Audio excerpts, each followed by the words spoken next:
I was a postdoc at the Institute for Advanced Study.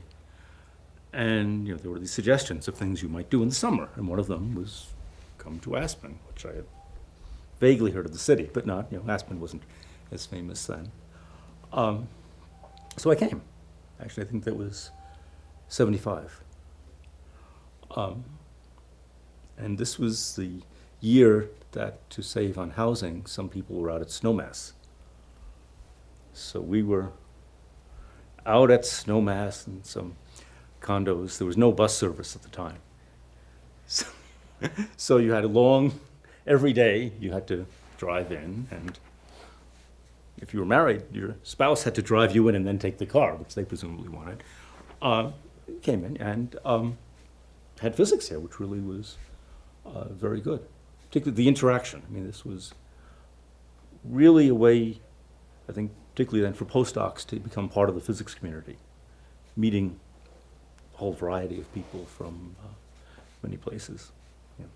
I also learned about the hiking here, which was good. Enough so that despite living at Snowmass, we decided to come back again, which we did a year or two later, and then several years beyond that. And always, whatever time we came, the physics was interesting. There were, randomly even, you would run into people and start collaborating, start discussing things. In a way, I think that doesn't quite happen now. I mean, now people come, either they come for a workshop or they come to be here at the time of a workshop, rather than just coming at a particular time or coming for 5 or 6 weeks. And I think the center is lost from that, but I think that's the way the physics community is changing. Younger people feel they have to go to something that's very directed towards exactly what they're working on at the time. Okay. Anyhow, as time went on, I was asked, if I'd be interested in becoming a member. I said yes. And a year after that, I was put on the admissions committee. And this was the time admissions was still done completely by hand. So we were 6 or 7 of us sitting in a large room with a blackboard with 12 or 15 columns, one for each week. And as we'd admit someone, we'd put down 3 chalk marks for their weeks. Then the 1 week would fill up, you'd have to start moving people, and you'd start erasing, but you weren't quite sure, did you erase the right number of check marks, and who was pleasant? It was chaos. So somehow we got through. But that summer, someone asked me if I'd be admissions secretary for the next year. And I said yes. And I said to myself, there has to be a better way to do this. And so that's how the admissions got put on computer. Made a tremendous difference. This was around 85, 86, something like that. And I was just getting used to having a PC, but it worked. But after that, I became assistant treasurer. Mike Turner was treasurer, I was assistant treasurer. And again, it was a time when systems were changing. The first, I went in that summer, and I was told, well, the assistant treasurer, you have to work out the depreciation. And because we didn't, have an accountant doing it for us at the time, I was just given this book where each item that we had that had to be depreciated was listed. And you were supposed to, by hand, calculate what the depreciation was and enter it in, and went on and on like this. So again, and Mike was finding the same thing with other treasurer issues. We got things put on a computer. It made a huge difference.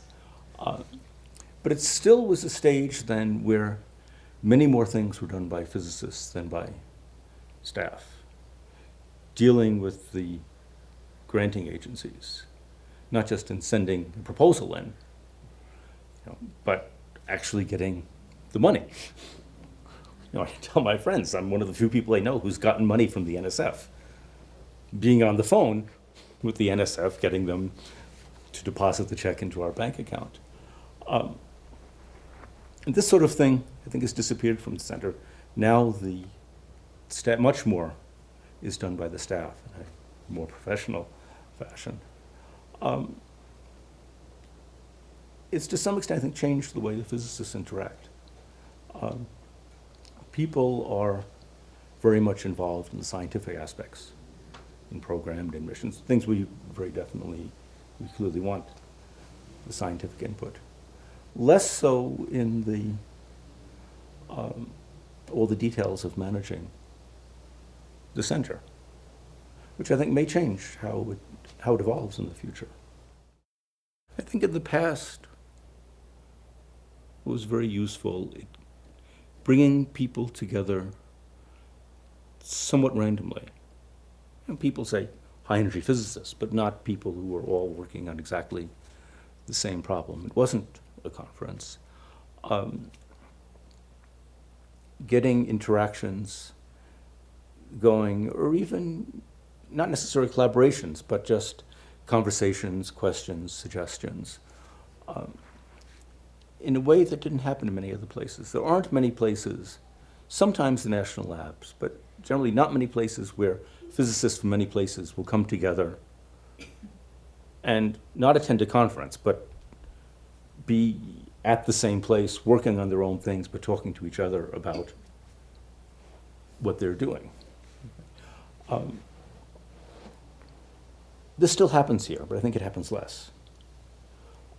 Partly, I think the fields have become more specialized. But more and more, I'm seeing people coming here who were at the previous conference elsewhere together and will be in a month at another conference together. But it's not only that. I mean, even today at lunch, I was talking with people who I wouldn't have otherwise interacted with about a problem which we may start working on. What I don't know is, for a long time, when the center started and for a long time after, there were many people with a long-term involvement in the center. Not just in doing scientific things, but in taking care of the library, in worrying about the buildings, about the finances. As the center becomes more dominated by workshops and people come only for specific programs, I don't know how that will continue. And I think it's important somehow that we continue to get young people to come here and to really be involved in the direction of the center, in the management of the center.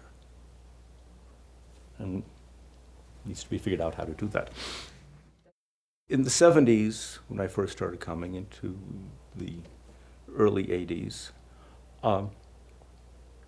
you might decide you're going to go to Aspen, maybe you're going to go to CERN in the summer, maybe you're going to go to Aspen in the summer, and that's where you're going to go and you're going to work. It'd be nice if you could go to Aspen for 10 weeks, but you can't, so you go for 4 or 5 weeks. Now, and I'd say certainly since the 90s, more and more I see people asking, well, what's the program in Aspen this summer? Maybe I'll go, those 3 weeks sound interesting, I'll go for that. But they're very definitely going for a program. Even myself now, whereas I don't particularly go necessarily for a workshop, I know, I look to see what the workshop is because that will determine the sort of people who are around. There will no longer, I can't just assume that if you go any week in the summer, there'll be people doing things at all related to what I'm doing. As this goes on, I think there are people treating, people feeling Aspen is more like a conference center where you go for the conference, you might be involved in organizing a conference. But in terms of the management of the center, people are less involved. I remember taking my son up to Buckskin Pass when he was about 8 months old. I went up with my wife and my brother-in-law, and I carried my son up there. And of course, once we, it was fine, he liked it, Then, once he got there, I think he ran out of apple juice or whatever he was drinking and got kind of cranky. So we figured I better get him back down to the car as fast as possible. So I put him on my back again, went hurrying down the trail, and Michael's yelling all the time. 10, 15 minutes after me, my wife and my brother-in-law would be meeting people coming uphill saying, "Did you see that terrible man with the screaming baby?"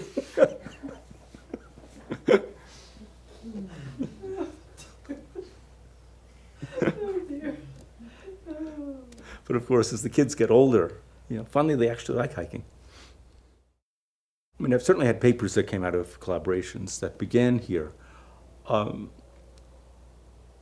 But I'd say it's much more important in sort of general background and interactions with people here, and discussions, get ideas one gets which become just part of everything that you do, rather than a famous paper. I could say, this began 2 days in Aspen. One of the benefits here is you meet people but if you're at a conference, you see them, there are 15 talks that day, you're busy going to talks, you can talk a little bit, but you really don't get involved in doing any physics at that point. Here, you can meet someone over lunch, encounter someone who you knew before, start talking about a physics problem. And now there's really time. You're both here for several weeks to really start thinking about how you would address that problem, trying to work on it, trying to solve it. And this, to the extent that it isn't, even when it's workshops, it's not the same level of conference, is one of the few places now where you can do that.